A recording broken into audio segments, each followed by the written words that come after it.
Check the chamber, should be unloaded as it typically is, but you can never be too safe. Yeah, you can see how the ejection port is located on the top of the receiver, which is pretty standard for the Model 92.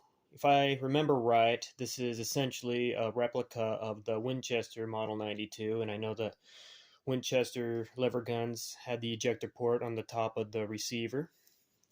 Really like the big loop here. Adds a little bit of variety when it comes to my Marlin gun, which I will bring up in just a little bit. 16.5-inch barrel with the 8-shot magazine, chambered in 357 Magnum, but it could also take 38 Special, which is quite standard. As you see here, it's made in Brazil. Got the open sights. Really like the logo here. Got a steel butt plate. Yeah, really nice gun.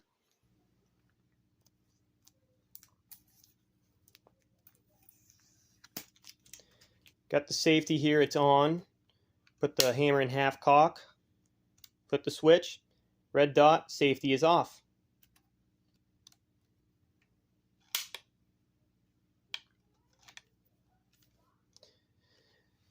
They do make other varieties of this make and model.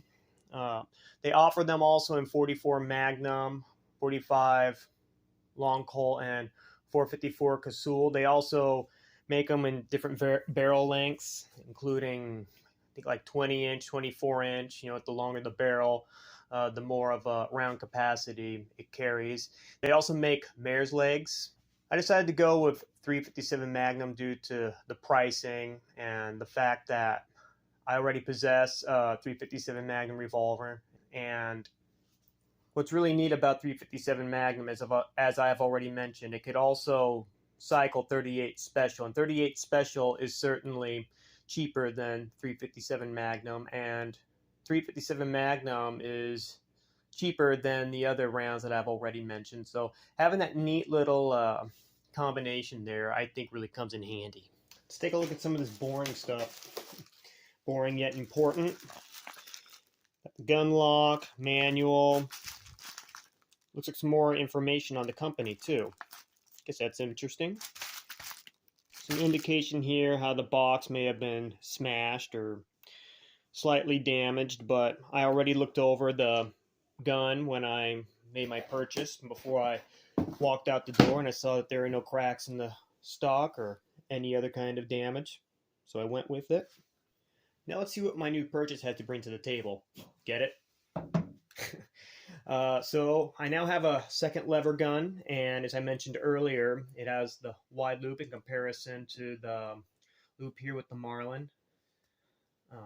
Got the Marlin quite a few years ago for notably cheaper than this one. It was like $350 if I remember right, but that was way back in the day when when things were different. This is well before COVID, and a few other things that went on.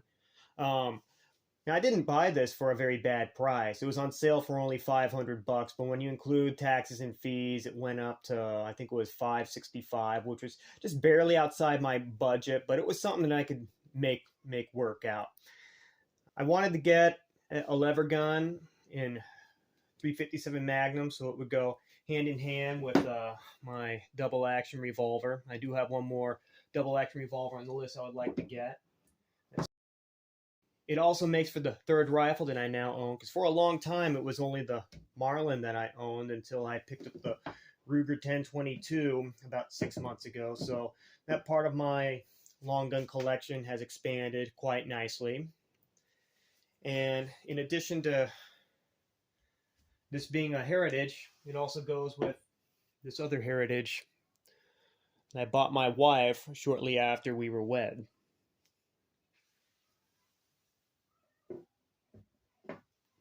Thanks for watching. I hope you enjoyed the video and found it entertaining. Stay safe and take care of yourselves.